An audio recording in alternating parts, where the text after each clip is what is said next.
श्री शिवाय नमस्तुभ्यम। हर हर महादेव। 1 अगस्त 2026 आज सावन का एक बेहद पावन और फलदायी दिन है। रिमझिम फुहारों के बीच जब प्रकृति हरी भरी सुंदर चादर ओढ़ लेती है तो सनातन हिंदू धर्म में सौभाग्यवती नारियों के लिए सावन के महीने में हरी चूड़ियां धारण करने का एक अत्यंत विशिष्ट और शास्त्र सम्मत महत्व माना जाता है। धार्मिक मान्यताओं के अनुसार श्रावण मास में हरी चूड़ियां धारण करना केवल एक शारीरिक श्रृंगार नहीं है, बल्कि ये साक्षात माता गौरी और देवाधिदेव महादेव के परम आशीर्वाद को अपने जीवन में आमंत्रित करने का एक पवित्र माध्यम है। शास्त्रों में वर्णित है कि जो भी सुहागन महिलाएं इस पवित्र मास में पूर्ण निष्ठा, शुद्ध अंतःकरण और विधि विधान के साथ अपने हाथों में हरी चूड़ियां सजाती हैं, उनके वैवाहिक जीवन के समस्त कष्ट, क्लेश और बाधाएं स्वतः ही समाप्त हो जाती हैं। उनके दाम्पत्य जीवन में सुख, शांति, आपसी सामंजस्य और चिरस्थायी समृद्धि बनी रहती है। भगवान भोलेनाथ और माता पार्वती की असीम अनुकंपा से उनके पति को दीर्घायु, उत्तम स्वास्थ्य और जीवन के प्रत्येक क्षेत्र में अभूतपूर्व उन्नति प्राप्त होती है।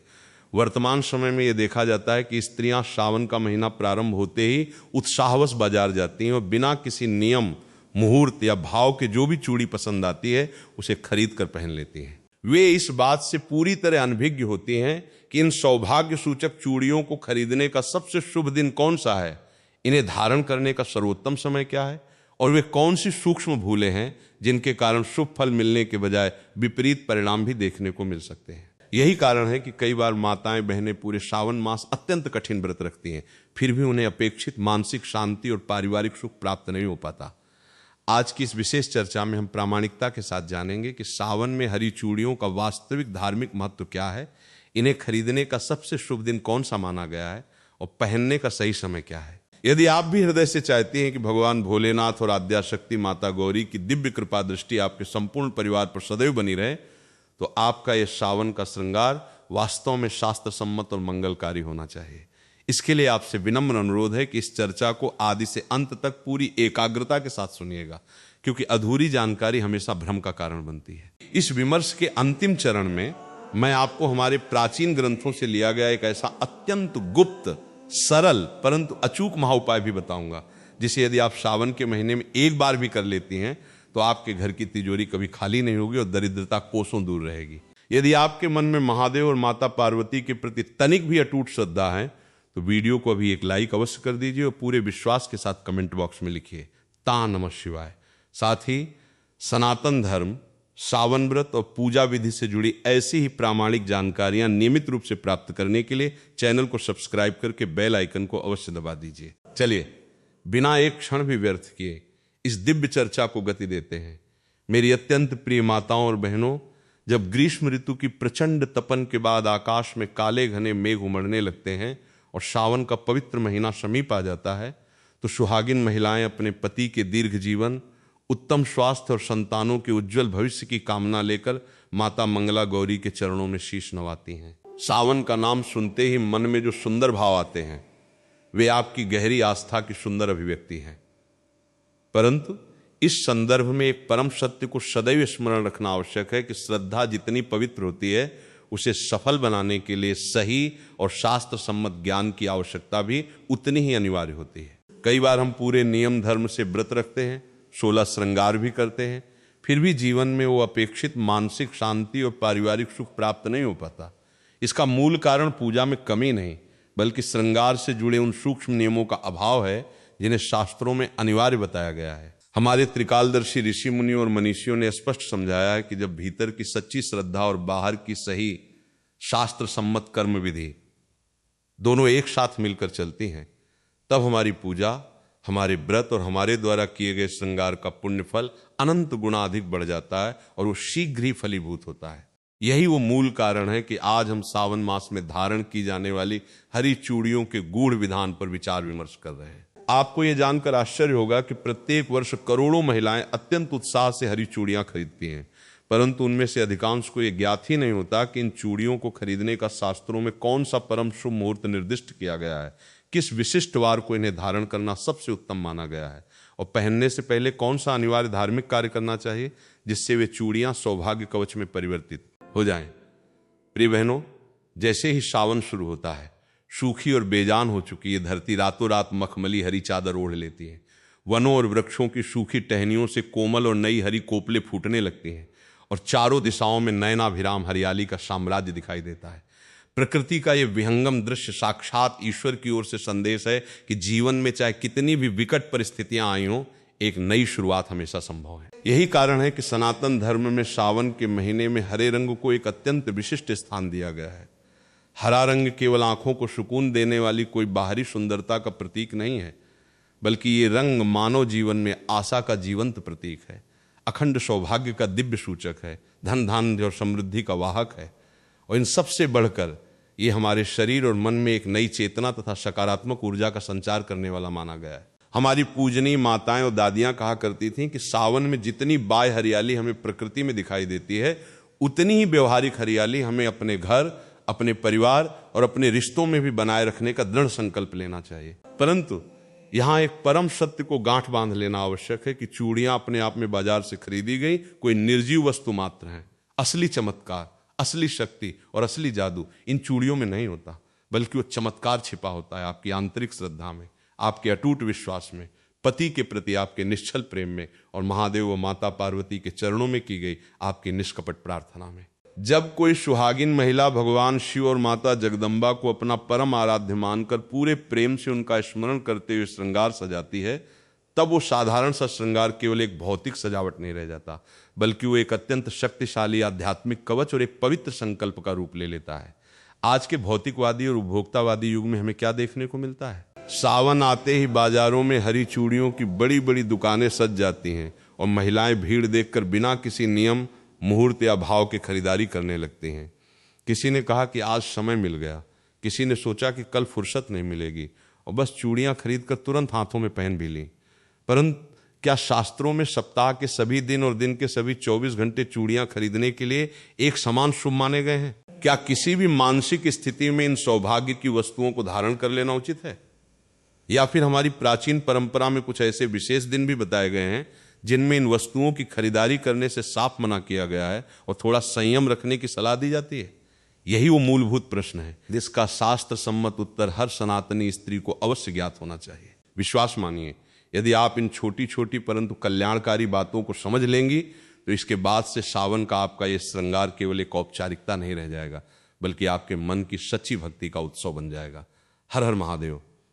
मेरी परम आदरणीय बहनों, आज की हमारी ये चर्चा अत्यंत सरल, व्यावहारिक और सीधे आपके हृदय को छूने वाली है। यदि इसे आपने अपने पूरे मन से समझ लिया तो इस सावन मास में किया जाने वाला आपका ये श्रृंगार केवल आपकी बाहरी देह की सुंदरता तक सीमित नहीं रहेगा, बल्कि ये आपकी आंतरिक भक्ति का एक सुंदर संकल्प बन जाएगा।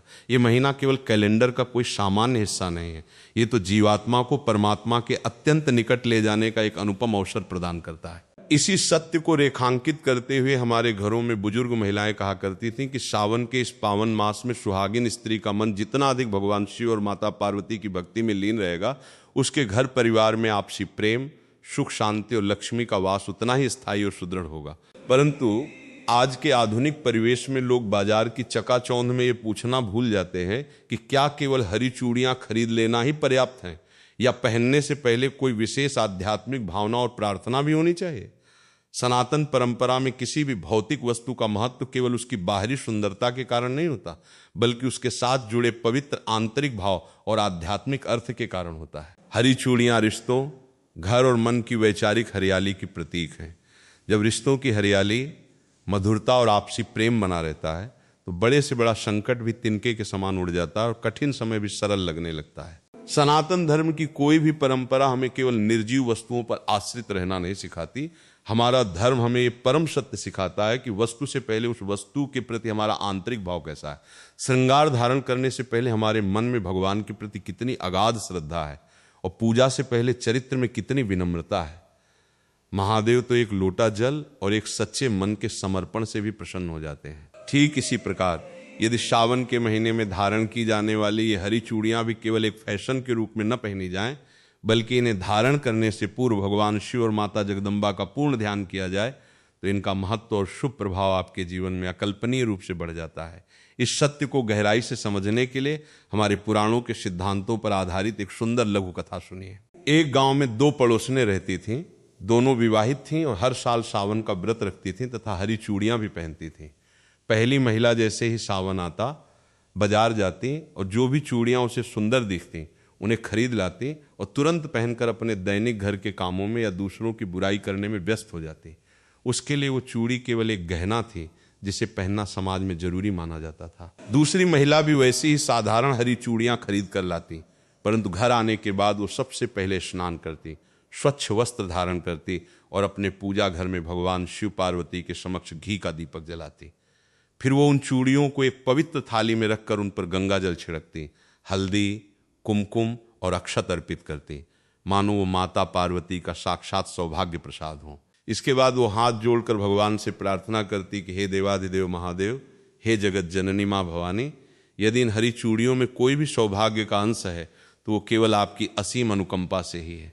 मैं ये श्रृंगार अपने अहंकार के लिए नहीं बल्कि आपके चरणों में समर्पित कर रही हूँ। मेरे संपूर्ण घर परिवार में आपसी प्रेम, आदर और सुख शांति सदैव बनी रहे और मेरे मन के भीतर कभी भी क्रोध, घमंड या कटुता का विकार प्रवेश न करने पाए।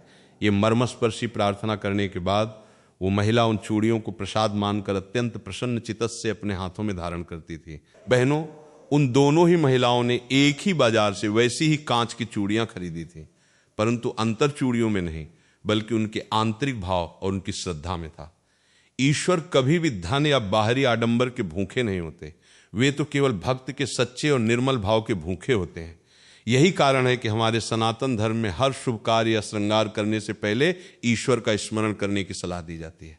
अब यहाँ एक अत्यंत महत्वपूर्ण शास्त्रीय प्रश्न खड़ा होता है कि क्या सावन में हरी चूड़ियाँ किसी भी दिन खरीद लेना उचित है या परंपराओं में कुछ ऐसे विशेष दिन बताए गए हैं जिन्हें अधिक शुभ और सौभाग्यवर्धक माना गया है, और क्या इसके विपरीत कुछ ऐसे वर्जित दिन भी हैं जिनमें खरीदारी टालने की सलाह दी जाती है? इन सभी प्रश्नों का उत्तर हम आगे पूरी गहराई के साथ समझेंगे, जो आपके इस भौतिक श्रृंगार को एक अत्यंत उच्च कोटि के आध्यात्मिक संकल्प में परिवर्तित कर देगा। मेरी प्रिय बहनों, इस बात को हमेशा याद रखिए कि हमारे पूर्वज केवल रस्म निभाने के लिए ये सब नहीं करते थे। हर परंपरा के पीछे कोई न कोई कल्याणकारी भाव अवश्य छिपा होता था। परिवार एक कोमल पौधे की भांति होता है, यदि उसमें प्रेम, सम्मान और विश्वास का जल मिलता रहे तो वो हमेशा हरा भरा रहता है, और यदि मन में क्रोध तथा कटु वचन बढ़ जाएं तो धीरे धीरे रिश्तों की हरियाली कम होने लगती है। सावन हमें अपने व्यवहार को मधुर बनाने की प्रेरणा देता है। सनातन परंपरा में श्रृंगार का अर्थ केवल सुंदर दिखना नहीं है बल्कि अपने जीवन में मंगल, सौभाग्य और शुभ संकल्पों का सम्मान करना है। इसी कारण कहा गया है कि श्रृंगार हमेशा अत्यंत प्रसन्न मन से करना चाहिए, क्योंकि क्रोध या नकारात्मकता में किया गया कोई भी शुभ कार्य अपने वास्तविक आनंद और तेज को खो देता है। इसलिए जब भी आप सावन में हरी चूड़ियां धारण करें तो पहले अपने मन को शांत करें, 2 मिनट भोलेनाथ का स्मरण करें और माता पार्वती से अपने परिवार में धैर्य और प्रेम बनाए रखने की प्रार्थना करें। चूड़ियां खरीदते समय भी आपको सुरक्षा और शास्त्र दोनों की दृष्टि से ध्यान रखना चाहिए कि यदि कोई चूड़ी पहले से थोड़ी सी भी चटक गई हो या उसका कोना टूटा हुआ हो तो उसे लेने की भूल कभी न करें, क्योंकि शास्त्रों में खंडित वस्तु का श्रृंगार वर्जित है। बाजार से चूड़ियां लाने के बाद उन्हें सीधे पहनने की भूल बिल्कुल मत कीजिएगा। उन्हें सबसे पहले अपने घर के पवित्र पूजा स्थान में रखें, जल छिड़क कर शुद्ध करें, कुमकुम व हल्दी अर्पित करें और च नमः शिवाय मंत्र का शांत मन से जप करें। मंत्र जप के बाद माता गौरी से प्रार्थना करें कि वे इन चूड़ियों को अपने दिव्य आशीर्वाद से अभिमंत्रित कर दें, ताकि वो साधारण आभूषण आपके जीवन को सुख समृद्धि से भरने वाला एक परम शक्तिशाली सौभाग्य कवच बन जाए। अब हम ज्योतिष पंचांग के अनुसार उन विशिष्ट तिथियों और दिनों की चर्चा करते हैं जिन्हें हरी चूड़ियां खरीदने के लिए सर्वश्रेष्ठ माना गया है। सावन का पहला सोमवार और पहला शुक्रवार इसके लिए सर्वोत्तम माना गया है। सोमवार का दिन भोलेनाथ को समर्पित है और शुक्रवार का दिन माता गौरी व सौभाग्य के कारक शुक्रदेव को समर्पित है। इसके विपरीत शास्त्रों के अनुसार सप्ताह का शनिवार और मंगलवार का दिन सौभाग्य की सामग्री या श्रृंगार की वस्तुएं खरीदने के लिए सर्वथा वर्जित और अशुभ माना गया है। शनिवार के दिन कांच की खरीदारी करने से घर में क्लेश का प्रवेश हो सकता है, और मंगलवार का दिन अत्यंत उग्र होने के कारण इस दिन श्रृंगार की वस्तुएं खरीदने से दाम्पत्य जीवन में आपसी तनाव और अकारण झगड़े बढ़ने की संभावना रहती है। इसलिए इन 2 दिनों में भूल कर भी चूड़ियों की खरीदारी न करें। यदि कोई बहन किसी कारणवश सावन के पहले सोमवार या पहले शुक्रवार को चूड़ियां नहीं खरीद पाती हैं तो वो सावन मास के द्वितीय या तृतीय सोमवार अथवा शुक्रवार को भी इसी समान विधि से खरीदारी कर सकती है, या सावन मास की परम पावन पूर्णिमा तिथि को भी चूड़ियां धारण कर सकती है। अब मैं आपको हमारे प्राचीन ग्रंथों से लिया गया एक ऐसा अत्यंत गुप्त और अचूक महाउपाय बताता हूं, जिसे यदि आप सावन के इस पावन महीने में कर लेती हैं तो आपके घर की तिजोरी कभी खाली नहीं होगी और दरिद्रता कोसों दूर रहेगी। सावन के किसी भी सोमवार या शुक्रवार के दिन जब आप अपने लिए चूड़ियां लाएं तो 2 सेट हरी चूड़ियां अतिरिक्त खरीद कर लाएं। उन अतिरिक्त चूड़ियों को भी अपनी चूड़ियों के साथ ही थाली में रखकर पूजित करें। जब आपकी पूजा संपन्न हो जाए और आप अपनी चूड़ियां पहन लें तो उन अतिरिक्त अभिमंत्रित हरी चूड़ियों को थोड़े से कुमकुम, सिंदूर, एक नारियल और कुछ दक्षिणा के साथ किसी स्वच्छ कपड़े में बांधकर अपने समीप के किसी शिव मंदिर में माता पार्वती के चरणों में समर्पित कर दें या किसी सौभाग्यवती स्त्री को आदर के साथ दान स्वरूप भेंट कर दें। सावन के महीने में किसी अन्य सुहागिन स्त्री के सौभाग्य की कामना करते हुए उसे हरी चूड़ियों का दान देना संसार के सबसे बड़े दानों में से एक माना गया है, जिससे माता गौरी अत्यंत प्रसन्न होकर अखंड सौभाग्य का दिव्य वरदान प्रदान करती हैं।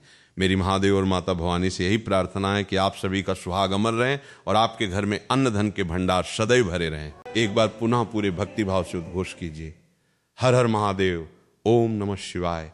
मिलते हैं अगली एक और अत्यंत दिव्य, प्रामाणिक और कल्याणकारी जानकारी के साथ। तब तक के लिए नमस्कार। माता रानी आप सबका कल्याण करे।